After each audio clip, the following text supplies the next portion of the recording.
first page I found. I have my other songs in order, but uh,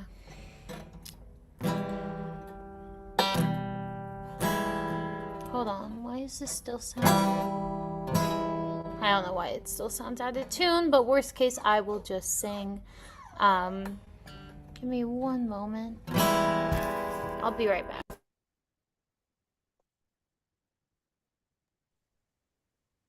Okay. How are people doing?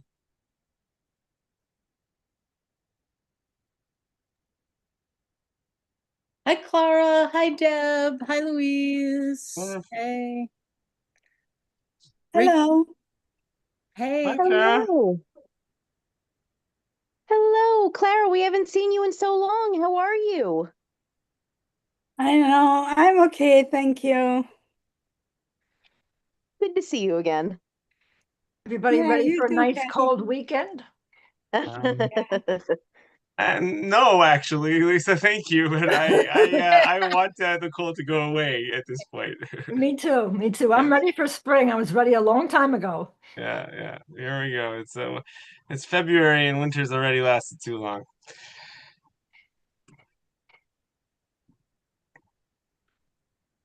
Well, we can channel spring since we just had Jewish Arbor Day. Yeah, we had Tu B'Shvat. I just want to say I'm still at work, so I'm gonna listen. I'm very excited about this topic, but I won't really be talking. Okay, no worries. But thanks for having this topic. It's a great topic. Yeah. Same. I could sound check whenever you're ready. Yeah, go ahead, Rebecca. Okay. Buen Shabbat, con salud y vida. How's that sounding? Good. That's great. Um,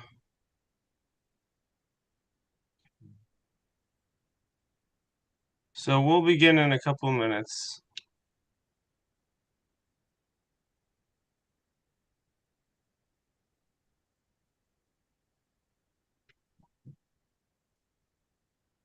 For all of you who are outside of New York, what's it like by you?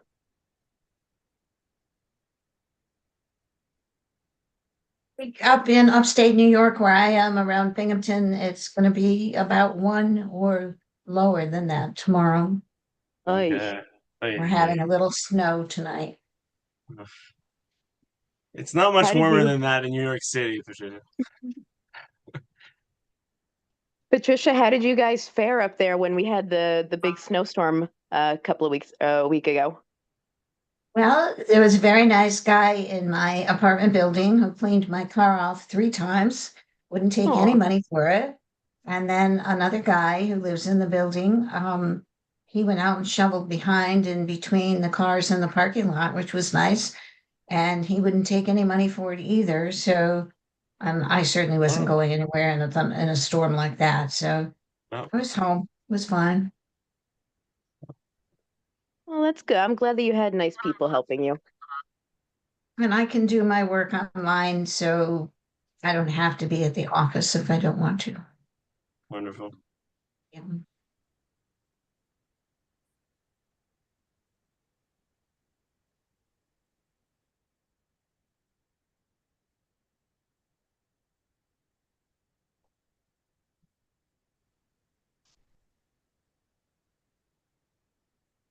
Hey everyone, welcome. We are going to begin now. I am not going to be giving my typical message at the beginning, simply because we have a special cameo today, a special event, and that is something that happens periodically at City Congregation when somebody has gone through and studied and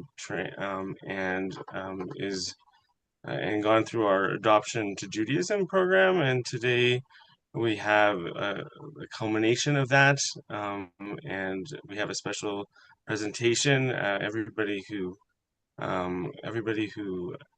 finishes the program present.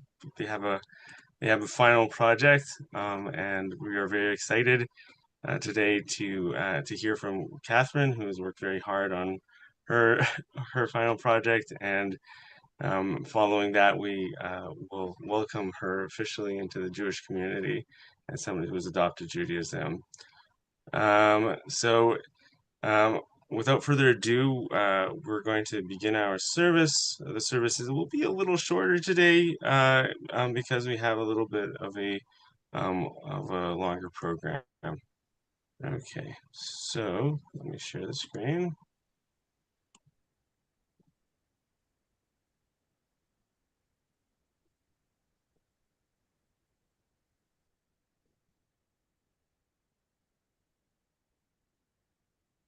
Okay, Rebecca. Shabbat Shalom, everyone. Oh, We are going to start with Buen Shabbat. I believe it's on page 42 if we want to scroll, but if not, no worries.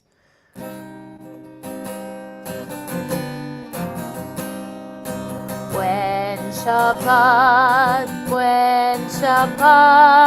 con salud y vida. Buen Shabbat a toda la familia. Buen Shabbat, con salud y vida. Años muchos, con paz y alegría.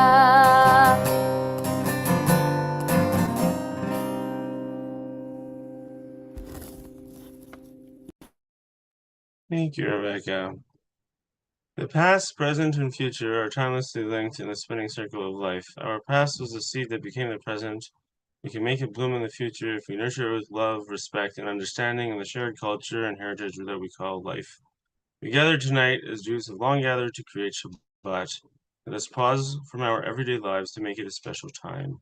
Let us put aside the demands, expectations, and pace of our daily existence to celebrate Shabbat. Let the possibilities of this time together be embraced. Let every potential for wisdom, harmony, and joy be realized. Shabbat is a time for peace, contemplation, introspection, understanding, and hope. It is a time for love, laughter, and joy to be shared by all gathered here. Shabbat is a time for learning about the goodness of life, for reaffirming our identity and our beliefs. It is a time for having courage to express the best within us. Let us grasp these moments and cherish them. To our candle lighting. We renew ourselves for the week ahead so that we will have strength for ourselves, our families, and our part in making the world a better place. We kindle the lights of Shabbat as symbols of human enlightenment and human compassion to celebrate our coming together, to illuminate our lives and the warmth we find in our community. We remember the generations before us who lit candles as we do and found beauty and serenity in their light. Let us say together, Na'eh ha'or ba'olam, Na'eh ha'or ba'adam, Na'eh ha'or b'Shabbat, Nokir et or ha'Shabbat. How wonderful is the light in the world. How wonderful is the light within humanity. How wonderful is the light of Shabbat. We cherish the light of Shabbat. Na'eh ha'or ba'olam, Na'eh ha'or ba'adam, Na'eh ha'or b'Shabbat, Nokir et or ha'Shabbat. Eifo ori, Eifo tikvati bi, Eifo koki bi, Pegambach, Eifo koki bi, Pegambach. Where is my light? My light is in me. Where is my hope? My hope is in me. Where is my strength? My strength is in me. And in you, and in you. Where is my strength? My strength is in me. And in you.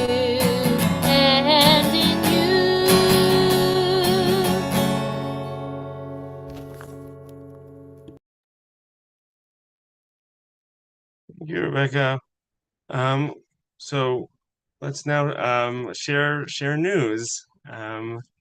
If you have anything you'd like to share with the community, now is a good time to share. I want to share something. It's very personal, but it's something that it's really one of the greatest things that happened in the last couple of weeks in my life, and that is my son, who is moderately autistic. That's his diagnosis, and you know, said for the first time to me, unprompted, "I love you, Abba," in Hebrew. So I don't know. Yeah, that is something extraordinarily significant to me, and he said it more than once, and I never, I had a sense that my son loved me, but for a child to articulate that for the first time at age 11 is very wonderful for me to hear. So Anyway, that's my personal news. Yes, anyone else would like to share? Rebecca, yes, you have a big event going on. Yeah. Hi everyone. So for those who might not know, I've written a play. It's been in development for over 5 years now. There's been some really exciting success with it recently, and right now we're in the middle of a limited engagement. We have 2 more shows the next 2 days, and I know some members of the congregation are going to tomorrow's show, so it's been a very exciting week, and I'm very excited to share it with those of you who come to see it, and I'm excited for what's next. So, yeah, it's been a good time. Yeah. Wonderful, Rebecca. And for those of you who don't know, you can look at the TCC calendar as to information about the play. It's called Impact, right? That's the name? Yes. Yes, yeah. So please, I'm sure it's going to be amazing. I haven't seen it, but I'm looking forward to seeing it myself. Not on this particular date, but at a later date. Just kudos, Rebecca, on a creative project coming to fruition. That is amazing. Thank you. Anyone else would like to share some news? Okay. Otherwise, let's continue with our next song, Rebecca. Great. We are going to do Shalom Aleichem, page 54. Shalom Aleichem, Ohavei HaShabbat, Ohavei Shabbat Shalom. Welcome and treasure things that bring us pleasure, for now our work week is done. Turn from daily earning, take some time for learning, use this day for friends and family. Shabbat binds us, serves us, and reminds us of the values we shared through history. Shalom Aleichem, Ohavei HaShabbat, Ohavei Shabbat Shalom. Join us and sing out, let each Shabbat bring about strength from all that we've known. Turn from daily earning, take some time for learning, use this day for friends and family. Shabbat binds us, serves us, and reminds us of the values we've shared through history.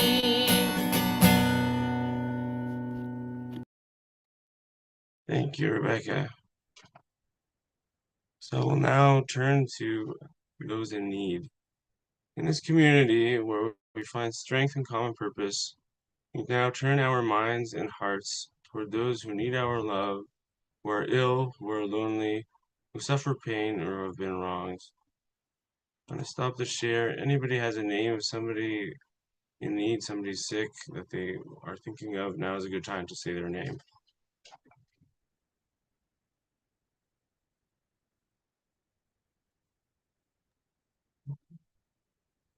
Yes, Patricia.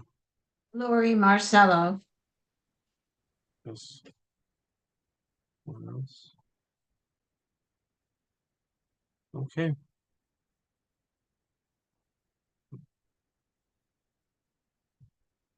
May all who suffer know they are not alone.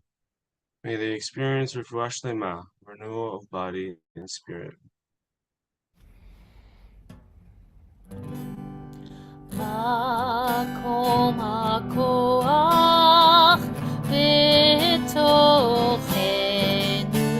מקורות הברכה מחברותינו. May the source of strength that dwells so deep within us help us find the courage to make our lives a blessing, and let us say Shalom.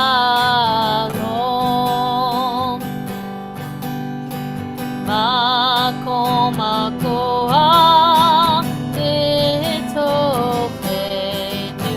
מקורות הברכה מחברותינו. May those in need of healing know refuah shlema, the renewal of body, the renewal of spirit, and let us say Shalom.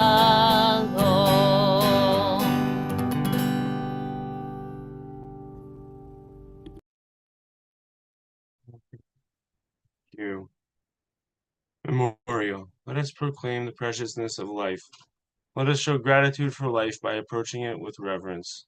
Let us embrace the whole world even as we wrestle with its parts. Let us each in our own way take up our share in serving the world and seeking truth. May our commitment to life help us to strengthen healing of spirit and peace of mind in ourselves and others. And let us say, Lu Yahi, may it be so. Okay, I'm stopping the share. If anybody has a yahrzeit, somebody they're remembering somebody that died recently, now is a good time to say your name.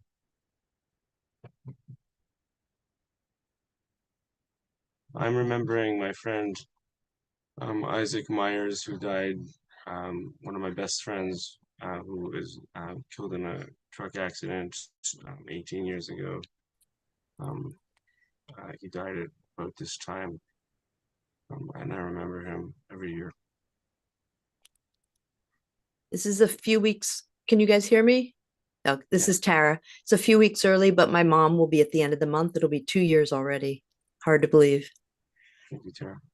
Oh. Think of her. Anybody else?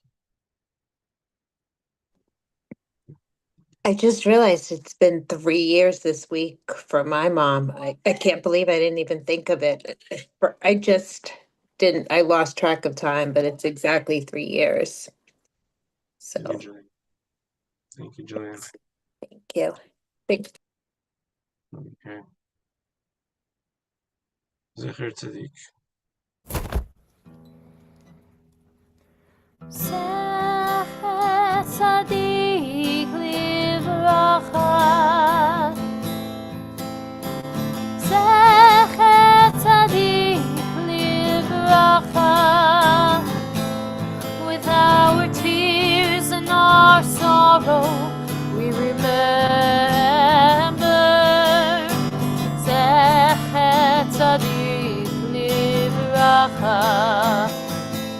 With our courage and our strength, we do not forget acts of kindness, deeds of courage will remain.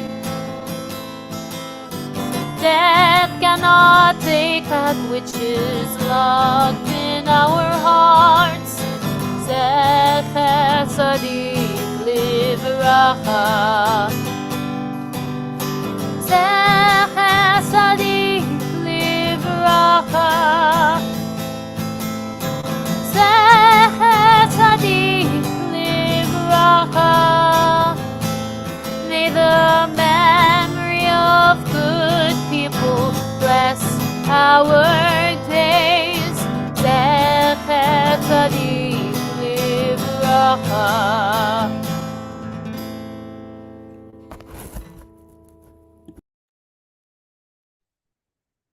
Okay. We celebrate the fruit of the vine and nature's gifts. As we bend nature to our pleasure, we also think about our duties as caretakers of this planet. We dedicate this wine to Shabbat. We dedicate this wine to the joy of Shabbat, to the lives of generations past and generations to come, and to the planet that sustains us. Let us say together, Na'im ha'chaim ba'olam, Na'im ha'chaim banu, Na'im ha'megadlei pri hagafen. We celebrate the life within the world. We celebrate the life within us. We cherish those who grow and tend the fruit of the vine, l'chaim, to life. Na'im ha'chaim ba'olam, Na'im ha'chaim ba'anu, Na'im migadlei pri hagafen l'chaim.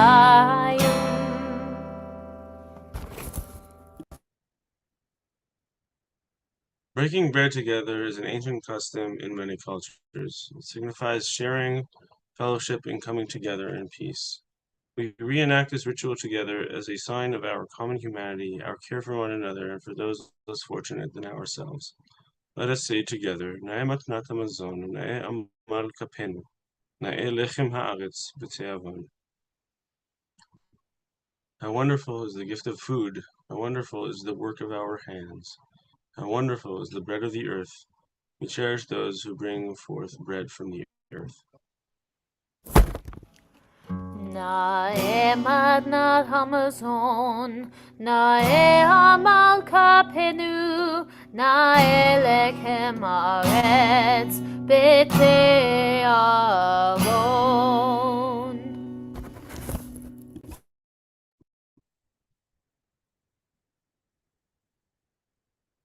Each of us is here for a temporary stay on earth. For what purpose, I don't know. But it is plain that we exist for our fellow humans, in the first place for those upon whose smiles and welfare our happiness depends, and the next for those unknown to us personally, but to whose destinies we are bound by the tie of sympathy. 100 times a day I remind myself that my inner and outer life depends on the labor of others, living and dead, and I must exert myself in order to give in the measure as I have received and am still receiving. For our final song. So our final song is Lean on Me. I don't think it's in the book, but it's one that hopefully everyone's familiar with. So, sometimes in our lives, we all have pain, we all have sorrow, but if we are wise, we know that there's always tomorrow. Lean on me when you're not strong, and I'll be your friend. I'll help you carry on, for it won't be long till I'm gonna need somebody to lean on. Please swallow your pride if I have things you need to borrow, for no one can fill those of your needs that you don't let show. Lean on me when you're not strong, and I'll be your friend. I'll help you carry on, for it won't be long till I'm gonna need somebody to lean on.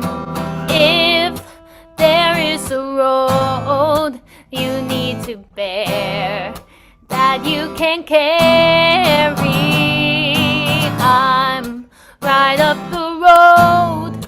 I'll share your load if you just call me. So just call on me, brother, when you need a hand. We all need somebody to lean on. I just might have a problem that you'd understand. We all need somebody to lean on. Lean on me when you're not strong, and I'll be your friend. I'll help you carry on, for it won't be long till I'm gonna need somebody to lean on.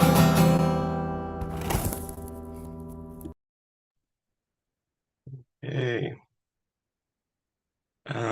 Thank you very much, Rebecca. As I said, in lieu of a short a short message from me, I'm going to give the stage to Catherine, and after that we will go into our program, our Shabbat program. But first, it's my deep pleasure to introduce Catherine, who researched a topic of Jewish interest, and is going to present on Jewish ideas of the afterlife and the world to come, the wide variety of them. I'm going to give the stage to you. Thank for you. Catherine. Thank you, Rabbi. Hi, everyone. It's nice to meet you. Can you hear me okay? Okay. And hopefully see this screen okay? Okay, great. So as Rabbi Zema said, I've been studying for almost 2 years now, and to conclude my studies, chose to do an independent project on what I'm calling Jewish perspectives throughout history on the immortality of the soul. So a little light reading. I chose this topic because I've often observed religion as a key vehicle by which people think about understanding the meaning of life, and I wanted to research as much as I could about the Jewish interpretations and wisdom and discussions on the matter. So I like how Heschel describes religion in this quote, so I pulled it to start with, which is: the grand premise of religion is that man is able to surpass himself, that man who is part of this world may enter into a relationship with something greater than the world, that man may lift up his mind and be attached to the absolute, that man who is conditioned by a multiplicity of factors is capable of living with the demands that are unconditioned. So that said, I want to be clear at the outset that this is an academic endeavor. One of my favorite things about Judaism is the lifelong encouragement and even mandate to study and engage in discussion and to question or challenge. And so I studied this topic and I present it to you now as an intellectual exploration of what Jews have believed, written, and discussed throughout history about the soul and the afterlife. So the variation of all these ideas is the point of the project, not that any single one of them is correct or prescriptive or doctrinal. One of the major themes I've taken from my years of study with Sema is the importance and continued relevance of Jewish history. And for me, in literature is so much history. I'm an academic, which you can probably tell. I was a classics scholar, and I really wanted to trace one topic throughout Jewish schools of thought and literature. And I chose to do this with souls. So including judgment, death, the afterlife. I started in early rabbinic thought, took a pit stop in Maimonides around the 12th century, went a few hundred years ahead into Kabbalah and mysticism. Briefly, I've picked principles and quotes that are the most interesting to me, but obviously this is not exhaustive, so please keep that in mind. And then finally, we are free to believe any of this or none of this. So, okay, off and away. So there is no single doctrine of the soul in early rabbinic texts. There are multiple and sometimes conflicting concepts that are not resolved. There are, by the time of the Talmud, there are several dimensions to the soul that seem to be most discussed. The terminology tends to vary, but it's this tripartite entity that is in one part an animating life force, so like the breath of life, more tied to our physical bodies. Another part moral, so a part that eventually is subject to judgment. It is our characterization of our spirit for some thinkers. And then finally, a part that in my mind is like the squishier part of our connection to God, whatever that means to you. And that is temporarily embodied.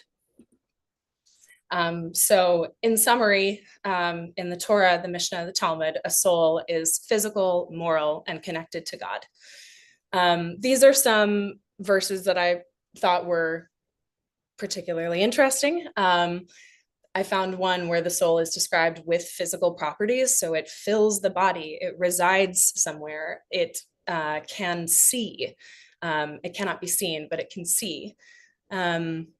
Another description of souls that have not yet descended into a body, but still exist in the firmament, in the skies.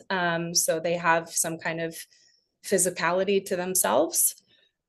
More of a spiritual take that souls are in some way tested with suffering, so an emotional component.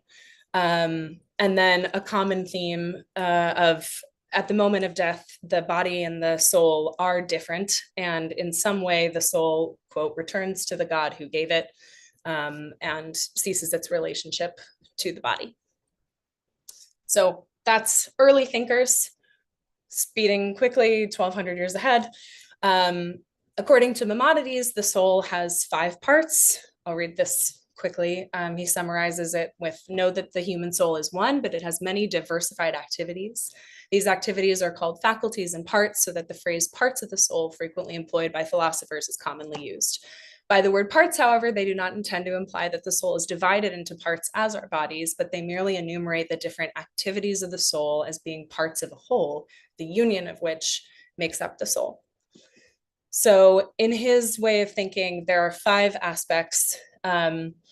Across sources that I studied, these were the best translations of the Hebrew words, and I thought these English words were actually quite interesting. So the first part is called nutritive. So I guess like nutrition, the first part that relates, or first part of the soul that relates to growing and changing physical bodies. The perceptive part, which refers to our senses, hearing, tasting, smelling.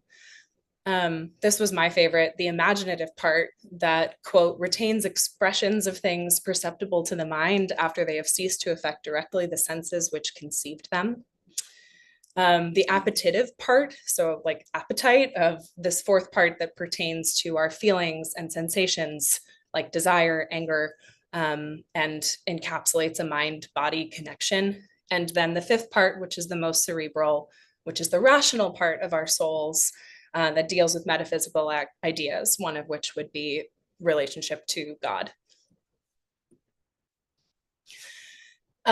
Probably of all the eras, Kabbalah was the most expansive that I did the least on, because you could be here for hours in talking about the evaluation of souls.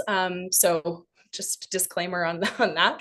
But by the time we're in the 16th century, later in history, Kabbalah adds 2 more levels to the 3 that I found in the Talmudic soul. So they're mostly similar in these first 2 of there's an aspect that deals with reality, with the physical body. The second aspect is in some way like a spirit, and is like the light of life. The third aspect is often, I think, tied to this first one of like breath of life, again, not so much in the physical sense, but in, life force, I guess, type of way. And then these 4th and 5th, the 4th aspect is highly refined consciousness and wisdom. And the 5th is the one that is connected to God specifically. Okay, judgment. So I separated these things a little, even though obviously they're very related. In the Torah, immediate and concrete physical rewards and punishment is the focus. So there are many verses where those who are faithful, who are observant, who are serving their God, are granted rewards in season. It's talked a lot about with rain, with crops, as is typical of the literature in that time. The Talmud discusses judgment relating to the world to come, which is distinct between these 2. So this is more of a conversation around preparing for your death. And I thought this verse capsulated it well. repent one day before your death. Students ask, but does a person know the day on which he will die? And the rabbi says, all the more so, this is a good piece of advice, and one should repent today lest he die tomorrow. And by following this advice, one will spend his entire life in a state of repentance. So as I mentioned earlier, there's no doctrine or agreement here. So some of the other discussions expand into discussing souls that are not judged for 12 months after death and maintain a relationship to the body. There's conversation about everyone having a share in the world to come, while there are other discussions that say it's only those with whom the rabbis are pleased to have a share in the world to come. There is much dialogue in the Talmud about wickedness and righteousness, and conversation about how souls of the wicked don't have rest, but the righteous do. This one I thought was very interesting. If listeners were pained or brought to tears in a eulogy, that was a sign that people were righteous. Let's see. So for those who do not have a share in the world to come, for those who do have a share, there are still different rewards. So there are passages that describe, for example, a king and his servants entering the world to come, and they enter through the same door, but then when they sleep, they are given different dwellings, sort of hierarchically in accordance with how righteous they are. And then finally, I pulled a piece about judgment being levied measure for measure, and where response is commensurate with the action. By the time we get to Maimonides, this has evolved into much more of an intellectual exercise. So there's no grand scene of judgment. Instead, judgment is kind of taking a backseat to whatever your, it's been predetermined by the actions of your life as expressed through intellectual and moral perfection. So how well you aligned with yourself and your truth and your intellect. So Maimonides interprets a lot of the imagery about the afterlife as metaphor. You will not sit anywhere. There are no actual crowns. The crown is, quote, the knowledge that they grasped, which allowed them to merit the life of the world to come. And critically, for Maimonides, wicked souls simply cease to exist after death. So punishment is lack of existence, and reward is continued intellectual awareness and power. In contrast, in Kabbalah, wicked souls continue to exist, all souls continue to exist, but everyone undergoes like a purification exercise. So the souls of the wicked most especially, but Kabbalah tells us or teaches that every soul is renewed in some way and has this kind of corrective process rather than a punitive process that relates to this cosmic way of thinking of the world that is inherent to mysticism. So for in Kabbalistic thinking, there is a place of judgment that is not eternal, but where all souls go if they did repent, if they did not repent, if they had intended to repent. And then after this process, they, quote, flutter upward, which is, I guess, in some way they are released. I alluded to this earlier, but this is obviously this is a critical part of this type of thinking. And so I have barely scratched the surface. There are many, many, many teachings on how souls are evaluated. It's based on things like harm done. Oh, I have a typo, sorry. Based on things like harm done to others, or repair for those harms, communal blockages, which I thought was an interesting phrase, that some souls create, and self-alignment. So the moment of death in the Torah and in Talmud is described as not a cause for distress or fear. It is important to acknowledge your inevitable death to these early rabbinic thinkers. And in fact, it's a characteristic of righteousness. Some parts of the Talmud also indicate that only the righteous dead have any kind of afterlife or a capacity to, quote, feel and know. But other parts say that this knowledge is it can only be like of your own suffering. It can't be of others. There are other discussions that include stories where the dead can hear the living and vice versa. So this would be some kind of available knowledge. I also read portions where the dead can communicate directly with the living. There was one verse about a man whose wife instructs him where he placed certain money, for example. So something very tangible that's like a direct conversation represented. For Maimonides, he does not think of physical suffering as any form of divine activity or retribution. For him, human bodies are subject to illness, and that is what causes death. So here, the numerous evils to which individual persons are exposed are due to the defects existing in the persons themselves. We complain and seek relief from our own faults. We suffer from the evils which we, by our own free will, inflict on ourselves and ascribe them to God, who is far from being connected with them. So in this rendition, God is not the agent or reason of the moment of death. It's just part of being alive. And then in Kabbalah, this gets very expansive and heady. Death is the separation of the layers that make up a soul. So those 5 layers that each receive sustenance from each other in Kabbalistic thinking. So as you die, a soul's departure is gradual. The layers that feed on each other go in order, basically. So this contrasts early rabbinic thinking, where death would be an event, and it is more of a process, as is a lot of this conversation in Kabbalistic thinking. So also, essentially, death is a cosmic event. So one person dying is described as creating a cosmic whole, which I'll come back to in a bit. I also found interesting that for some, when a person dies, they suddenly have the ability to see what they did not see in their lifetime. So I will probably read more about this and figure out exactly what that is. Finally, the world to come. The Torah vaguely references an afterlife, but it is not a big part of the literature.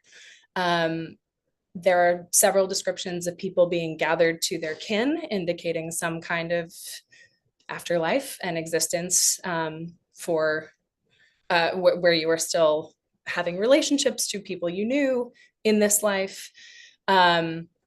The underworld is also not a merit-based place. It's where all the dead reside. So I mentioned I'm a classics person, and this reminded me a lot of common mythologies from the time even of Greek mythology, you know, the way we picture like a very anthropomorphic ghost and shade descending to another world that is basically like our own. It's just afterlife.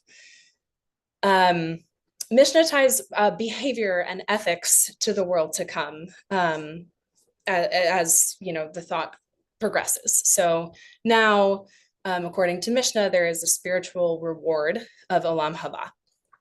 So there is this world is a, quote, vestibule before the world to come.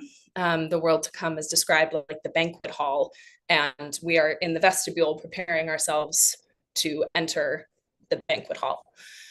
The Mishnah also posits that all Jewish people have a share in Olam Haba, even sinners. This is more, the Talmud builds off of this and more formally creates a system of reward and punishment, the final expression of which is Olam Haba, which is a spiritual continuation of the soul, does not relate to bodily resurrection or material existence, as was kind of first alluded to in the Torah. So for Maimonides, who also thinks a lot on Olam Haba, the reward for righteousness is also not physical pleasure or resurrection. It's not even emotional, a state of bliss. It is continued existence in a purely intellectual state. This is a long quote that basically says there's no eating, drinking, any functions in this world, sleeping, death, sadness, laughter. He describes Olam Haba as splendor beyond comprehension in mortal existence. And finally, and to me, I was most surprised by this. I didn't know this. By the time we get to Kabbalistic thinking and text, both this life and the world to come relate to a state of cosmic perfection. Kabbalah introduces the belief in reincarnation to Jewish thought. And in this ideology, all souls are reincarnated, but reincarnation is not to complete your own soul's journey. It's related to cosmic healing. So tikkun means a long process of repair, I think, and refers to this repair of a cosmic fracture that humans in this life can achieve through mitzvot, through study of Torah, through good ethics, and is not only for our own journeys, but is for this greater good. And the reason to die is to return, to fulfill mitzvot you missed, to repair moral or spiritual damage. There was a lot of language in what I studied about elevating divine sparks. I don't know what that means, but I really liked the phrase, so I put it in here. So that is unique to that way of thinking. That is pretty much it. I just wrote down some final thoughts for those who believe we have bodies and souls. That soul may be whole, it may be divine, it may be in many layers, it may be reincarnated, righteous, wicked, on a path to perfection. It may be many, many things. That was one of my takeaways. Additionally, no matter what happens when we die or what we believe happens to our soul, this life matters. Our relationship to ourselves matters. Our relationship to our community matters. And finally, the world to come is choose your own adventure. And especially as humanists, we are free to believe we are all promised a share in it, or that we have to earn it, or we can believe that our souls come back until we achieve spiritual perfection, or that this all ends in nothingness. And that is what I have for you. So thank you very much, Rabbi, for allowing me to present. And yeah, I have a lot of sources if anyone is interested. Thank you, Catherine. Thank This was really a wonderful presentation. Clearly, a lot of thought, a lot of research, wonderful distillation. I wish I could give it in a class, in an intro to Judaism class on this. This would be a wonderful, wonderful distillation. So Thank you. Wonderful Enjoy job. doing it. Okay. So now we're going to present Catherine with her certificate, and then we will welcome her into the Jewish community. Okay. I sought you with all my heart, I yearned for you, and when I went towards you, I found you waiting. On Shabbat, the 20th of Shvat, 5786, according to the traditional Jewish calendar, corresponding to February 6, 2026, here in the city of New York, in the United States of America, I, Catherine Jones, henceforth also known as Chaya, freely and under no duress, as a person with an appreciation of Jewish tradition and from a keen desire to live a mindful life, deeply informed by Jewish culture in the midst of a supportive community, have decided to join the Jewish people. As Ruth said to Naomi, wherever you go, I shall follow. Wherever you shall sleep, I shall sleep. Your people are my people. And thus on this auspicious day, I hereby validate Catherine's choice, Chaya's choice, welcoming her under the canopy of the Jewish congregation and regard her as a full member of the Jewish community. Okay. Thank you, Catherine. Thank you. Congratulations. Thank Mazel you very tov. much. Mazel tov. Thank you. Thank you all for sharing this with me. Wonderful. Okay. Thank you. This is a very special moment. We have about one of these every year, and this is just wonderful to welcome somebody who's put in so much thought and so much effort to this, and such a genuine connection. Thank you. My dog is here excited also. Wonderful. Okay, so now we'll move on to our presentation today. But before that, we have a few announcements. So about upcoming programming, I'll just share that we have our on Sunday we have our kids school meeting. It's a regular meeting, but I'm also during the adult perspectives time from 3:45. I'm giving the third class in our modern Jewish history class of Israel and the United States. That takes place at 3:45. You are welcome to join either in person at our Upper West Side location or on Zoom. Otherwise, our day of social action was sadly postponed because of the snow. That's going to take place in mid-March. Uh, Regarding future Shabbats, I turn it over to Dahlia. Yes, please come to our next Shabbat in person, the Purim Shabbat with the Woman of Valor presentation and lots of Purim fun, including costumes. That's February 27th. March 13th is also in person. That's with the biographer of Norman Lear, and then online is some music inspired by some of the rabbi's own scholarship. Thank you, Dahlia. And of course, we have our regular classes. I teach reading the Bible through humanist eyes on Tuesdays and Thursdays at 10:30 a.m. Introduction to Judaism, the first and third Thursdays of the month at 7:30 p.m. And we have our Talmud class. For more information, please check the calendar. Okay, so without further ado, I turn over the camera to Kathy for our presentation. I'm going to very briefly introduce Kathy, who needs no introduction to most of you. She's on the board and the executive committee. She's co-chair of the Shabbat committee. She's on the caring committee. She does the schmooze. She does the grief thing.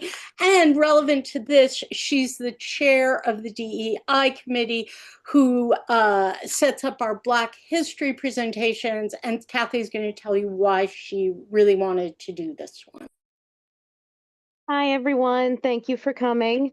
So I am not a historian or a very good public speaker for that matter, but I am going to give my best to give this presentation.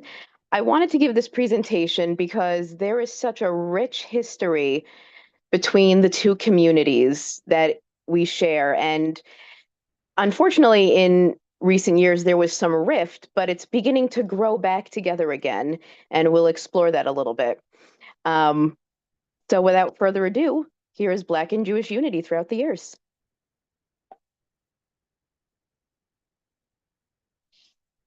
Blacks and Jews, what we share. Throughout much of history, the Black and Jewish communities have suffered under segregation, persecution, othering, dehumanizing, and violence.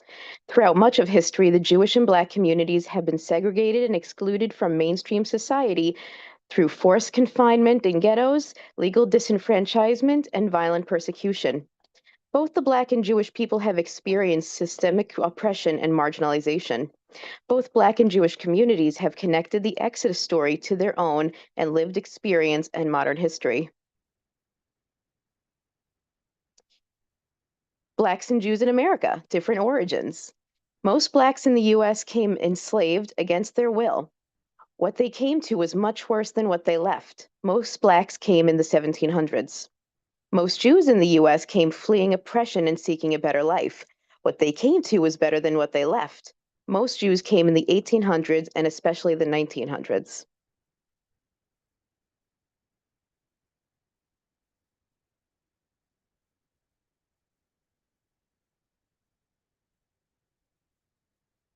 Blacks and Jews in America. In the early 20th century, Jewish neighborhoods and Black communities both faced systemic discrimination, including legalized housing discrimination and job discrimination. For those of you who have not heard of one of many stories of legalized housing discrimination, look up the town of Levittown on Long Island. It's quite a ride. This made life incredibly difficult and frightening, as each community never knew when the next attack on their lives and businesses would occur. Jewish newspapers in the early 1900s sometimes equated anti-Black riots in the South with the violent pogroms in Russia. These parallel experiences of persecution, including slavery and the Holocaust, have fueled solidarity, while also experiencing tensions over differing, yet sometimes overlapping, experiences of racism and anti-Semitism.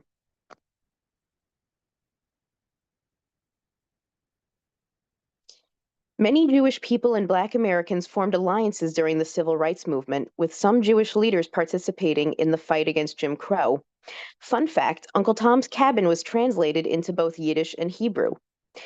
In her 1991 memoir, Deborah, Golda, and Me, Letty Cotton Pogrebin, sorry if I'm butchering that, argued that Black-Jewish relationships rested on a common history of oppression.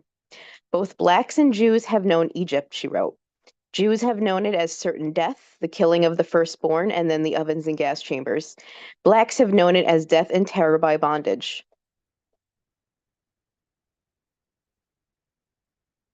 American's Jewish Community lay leader Julius Rosenwald and the pursuit of Black education in the South. Born in 1862 in Springfield, Illinois, Julius Rosenwald, founder and president of Sears Roebuck and son of German Jewish immigrants, contributed more generously to the welfare of Southern Black people than did any philanthropist in American history up until that time. He provided over $70 million to build and repair Black schools in African American neighborhoods in the South. And think about 70 million then, what that is worth today. That's tremendous. As the Jewish American, he felt a deep personal commitment to humanitarian issues and funded special projects, especially YMCAs for Black Americans. He recognized the particularly difficult circumstances that African Americans were experiencing and wrote in 1911, "The horrors that are due to race prejudice come home to the Jews more forcefully than to the others of the white race, on account of the centuries of persecution which they have suffered and still suffer." Rosenwald's efforts led to the construction of over 5,300 schools for African Americans in 14 southern states. The Double V campaign for racial equality at home and victory against the Nazis abroad. The Double V campaign, as it was called, sought two victories for Black Americans, victory at home and victory abroad. In a February 14, 1942 article, the Pittsburgh Courier declared, "We, as colored Americans, are determined to protect our country, our form of government, and the freedoms which we cherish for ourselves and the rest of the world. Therefore, we have adopted the Double V war cry, victory over our enemies at home and victory over our enemies on the battlefields abroad. Thus, in our fight for freedom, we wage a two-pronged attack against our enslavers at home and those abroad who will enslave us. We have a stake in this fight. We are Americans too."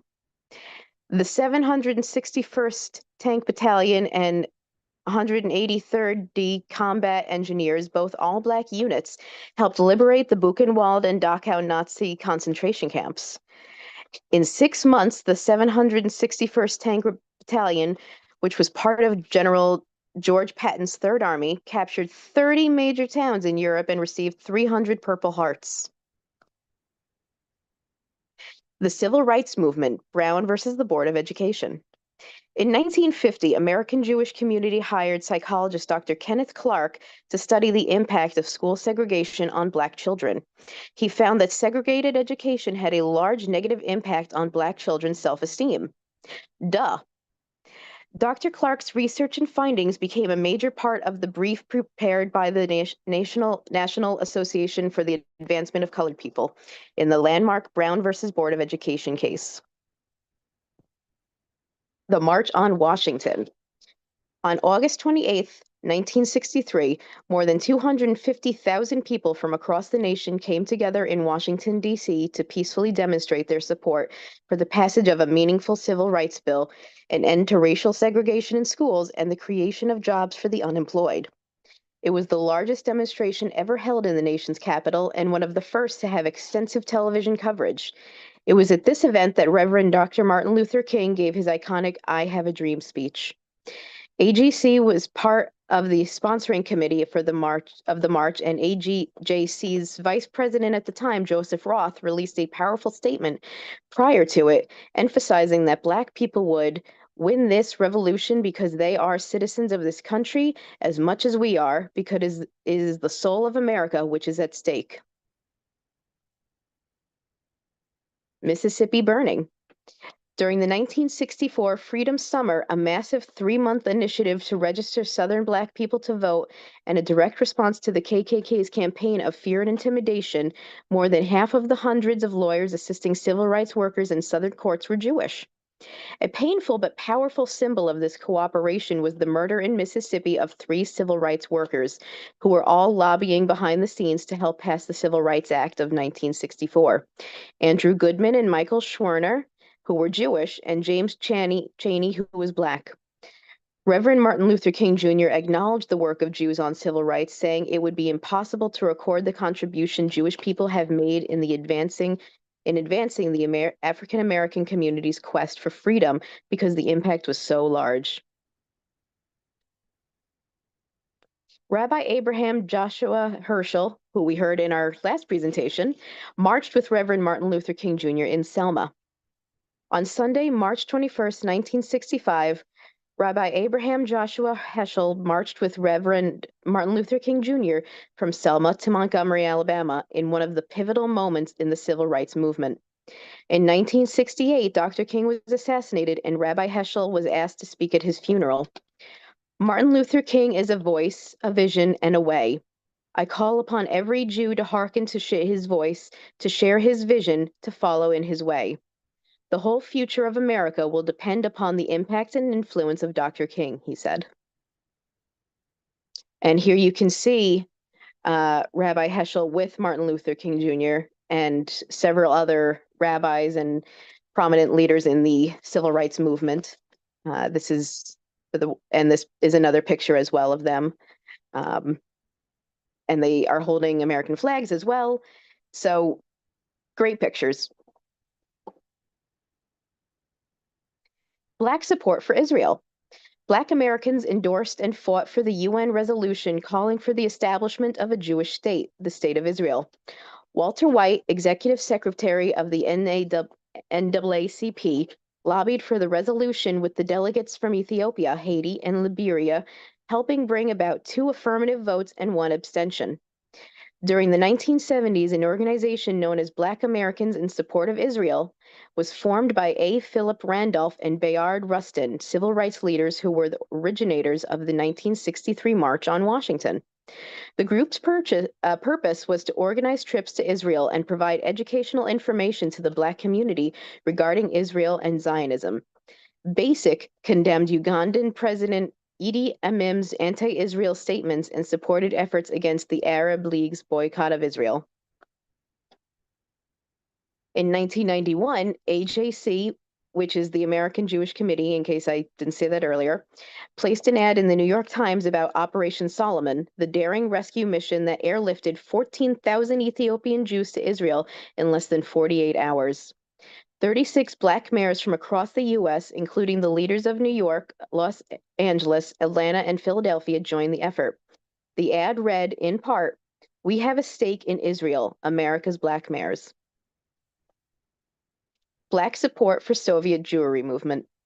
In 1971, at the Freedom Lights for Soviet Jewry rally at Madison Square Garden, American Jews were joined by Black activists and organizations to express solidarity with Soviet Jewry and the fight for the freedom of 3 million Jews in the Soviet Union. Vernon E. Jordan Jr., president of the National Urban League, stated that we are all diminished when Jews in Russia are denied their basic freedoms, just as all humanity is diminished when Black Americans are denied the equality that is rightfully ours. So you can see that there was support in both movements for each other. And this is an image of one of those marches. You can see one of the banners says, "This is our fight." And another smaller one to the right says, "Save our Soviet Jews." Representative John Lewis, the Atlanta Black Jewish Coalition, and voting rights. Representative John Lewis was not only a pioneer when it came to breaking down racial barriers, he stood up against injustice targeting all communities, most notably including the Jewish community. In 1982, a group of concerned citizens from Atlanta's Black and Jewish communities came together to campaign for the renewal of the Voting Rights Act. The drive to renew one of the most important pieces of civil rights legislation in U.S. history reinvigorated the bond between the two communities. Lewis marched with members of the Jewish community and helped establish the Atlanta Black Jewish Coalition to ensure that open dialogue and partnership between the Black and Jewish communities would continue in Atlanta. Lewis often spoke about how Rosa Parks and Reverend Martin Luther King Jr. inspired him to find a way to get in the way, and acknowledged the members of the Jewish community for getting in trouble with him. Jewish efforts in rebuilding Black churches. A wave of church burnings, largely targeting Black churches, swept the nation in 1996. Jewish groups mobilized and established funds to help rebuild the churches. A group of Black and Jewish teens helped rebuild an Alabama church over the 4th of July holiday, and in August 1996, President Clinton, Vice President Gore, and their families joined Rabbi James Rudin of AJC and the Reverend Joan Brown Campbell of the National Council of Churches to help rebuild a church in Tennessee. 13 Jewish groups call for a Shabbat solidarity with the African American community, 2015, so we're fast forwarding a little bit here. On June 17, 2015, 9 Black worshipers were killed during Bible study at Charleston's Emmanuel African Methodist Episcopal Church, also called Mother Emanuel, by a white supremacist who targeted the church for its history and stature in the Black community and the fight for civil rights. In an extraordinary display of unity, a broad cross-section of American Jewish organizations joined together to declare the Shabbat beginning the evening of Friday, June 26th, be a Shabbat of solidarity with the African American community. Leaders across the American Jewish community asked their members to participate in this expression of unity with Black Americans. The Jewish community has long-standing historic ties with the African American community, going back to the Civil Rights era, explained Rabbi Stuart Weinblatt, Rabbi of Congregation B'nai Tzedek in Potomac, Maryland. This Shabbat of solidarity is just the latest example of us standing together in the face of bigotry and hatred. Launch of the Bipartisan Congressional Caucus on Black-Jewish Relations at AJC Global Forum 2019. On June 3rd, 2019, the AJC Global Forum in Washington, D.C., Reps. Brenda Lawrence, Democrat of, I want to say Michigan. I can never remember the state's initials. I'm sorry, folks. Debbie Wasserman Schultz, Democrat of Florida, and Lee Zeldin, Republican of New York, surprise, announced the launch of the Bipartisan Congressional Caucus on Black-Jewish Relations. The other co-founders included Representative Will Hurd, Republican of Texas, and the late Representative John Lewis, Democrat of Georgia. The African American and Jewish communities have a history of standing together for the promotion of social justice and civil rights. There are very few segments of America that have invested themselves in these struggles as much as these communities, said Lawrence. To encourage and nurture this unique partnership, I have formed the Congressional Caucus on Black-Jewish Relations with the hopes of strengthening the trust and advancing our issues in a collective manner. So recent rifts. There has been a notable disconnect between our two communities as a result of the conflict in the Middle East. You might have heard some of this in the news, social media. Many Black churches have renounced the actions taken against the Palestinian people and have called for peace. This is an understandable concern, and the Jewish people wish for peace as well. So with those two communities, you know, the Black communities are really rather concerned with what's going on, and the Jewish people in turn do resonate with that. So unfortunately, there is a rift that happened, but there is a coming together again.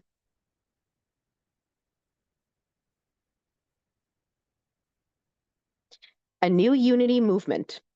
There is a newly invigorated movement there is a newly invigorated movement of unity and collaboration between the Black and Jewish communities. There is even an Instagram page dedicated to such a cause. It is called, quite simply, Black and Jewish Unity. I suggest if you're on social media, you go and look them up. They've got great stuff. This new movement shows us that the flame that burns between us hasn't gone out, and we will continue to support each other. As we have seen throughout our country's history, the ties between the Black and Jewish communities continues to this day. While there may be rifts in certain aspects, the overall continued support we have for each other will endure. It's up to all of us to keep this momentum going, to keep fighting for each other. Thank you very much.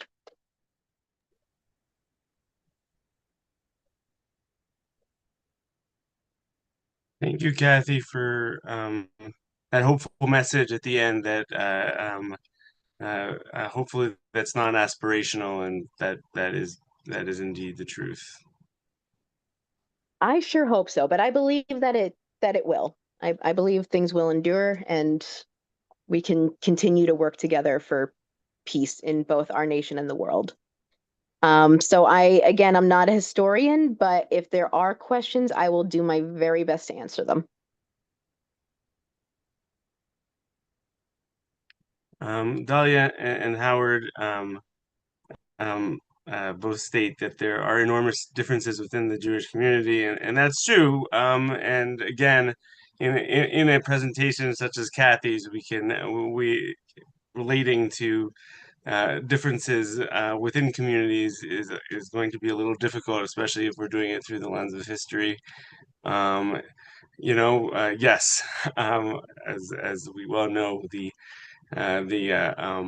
war in the Middle East has strained relations in between Jews themselves and between Jews and other communities. That is not something that is shocking or a surprise to any of us. But one hopes that since there's so many things to fight for, so many things that need fixing in this country, that a renewed sense of solidarity can be found. I just want to say that I want to thank Kathy. I mean, that was really comprehensive.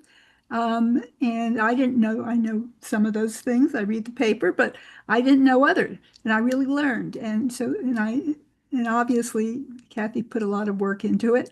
And the presentation was wonderful also. So bravo. Thank you, Sybil.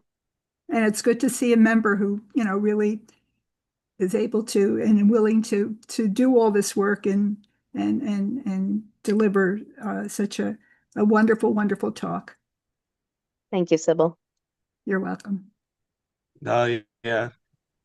So no one will be surprised that I'm, of course, going to raise some contrarian things. I know it was really, Kathy really wanted to emphasize that long history, and that was a great job of doing that.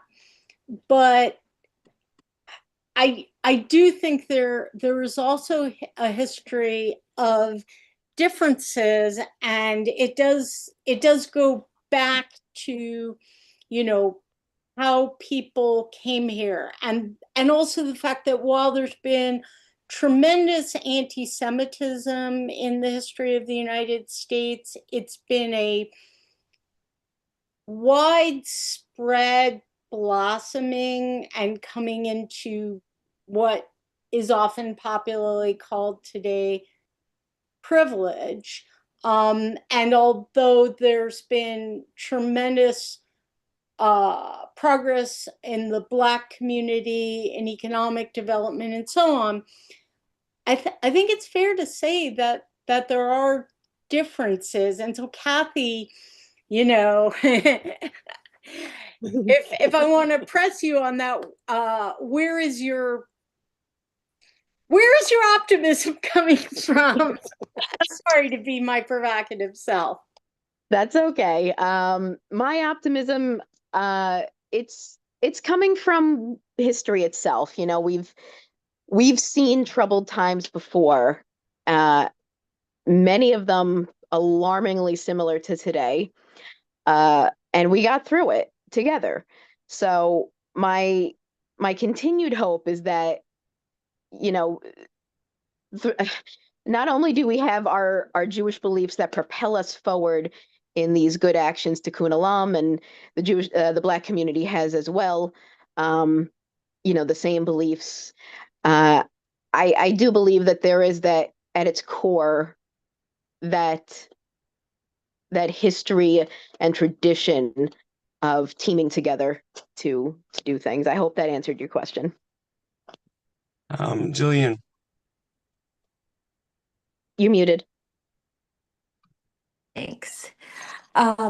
So yeah, I definitely agree with a lot of what Dahlia said and a lot of what Kathy said. And it's making me also think of, the differences within the Jewish community and within the Black community, and wondering like how much of that also has to do with when oppressed people either, make the choice to either come together and work against oppression of themselves and other cultures, or when that oppression, can also get manipulated by those in power, like exactly what's happening now in our country, how Trump is turning people more and more against each other and encouraging people to blame each other rather than to come together. So yeah, I'd like to be optimistic that, that those of us who care about others and care about the way different cultures and races are being treated will prevail, and we will ultimately win. But yeah, it's very sad to see people turning against each other when they're oppressed. But yeah, I mean, there's definitely such a history of that. And also just thinking about another difference between being Black and Jewish. I would say it's probably still harder in general to be Black than to be Jewish in this country. Just thinking about like when doing some of the anti-bias trainings I did at Bank Street with Black colleagues, like I remember one of the biggest differences that somebody pointed out is when you walk down the street, the first thing somebody sees is that you are Black. For us, as secular Jews, it's not the first thing people see when they look at us that we're Jewish. This- So, just This is something to true. think You can about. hide your background, but you can't hide your skin. So Right. I'm not saying I- we want to, but it's just like, the assumptions that go with, oh, there's a Black person, there's a Jewish person. Like, it's not the first thing somebody sees about us. So, yes. I had forgotten completely to put this in there, but the Georgia special runoff election that happened, what year was it? 2021, with John Ossoff and Reverend Warnock, the two senators that thankfully won their seats. That was also a really great modern day display of Black and Jewish unity, where the two communities came together for the greater good. And boy, did they win. Okay. Any more questions? Thank you very much, Kathy. Thank you very much for your optimistic tenor around this. We need more optimism. in this, And thank you to Dahlia, who did the slides for me and helped me get through this presentation development. So thank you, Dahlia. Wonderful. I really salute. We need optimism. We need more optimists, Kathy. So continue believing this. I hope that a optimistic vision prevails in the future. Thank you. Will do. Wonderful. And thank you to everyone who came and said such nice things. Thank you. Okay. I'm not great at public speaking. So Kathy, you did a great job.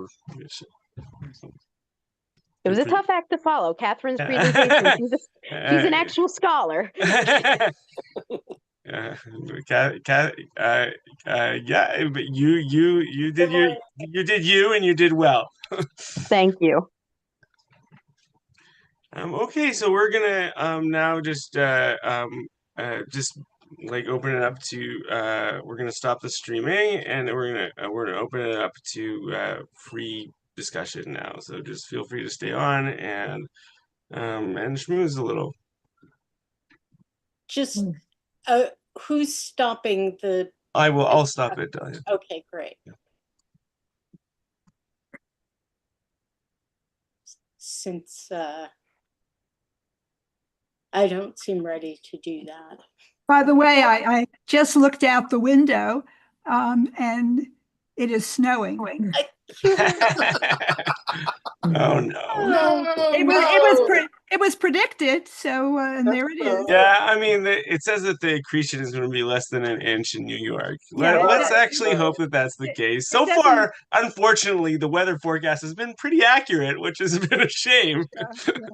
It doesn't look like, heavy snow, but like a lot. I mean, there's, I look at it through, there's a street light across the street, which is a great way to see the weather because it sort of lightens up if something's coming down or if nothing is coming down. And there certainly are things coming down and blowing around. I guess it's windy.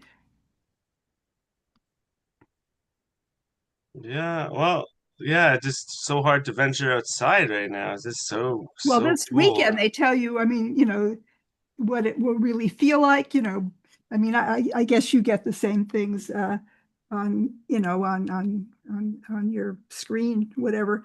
And about what it really will feel like and how many seconds it will take for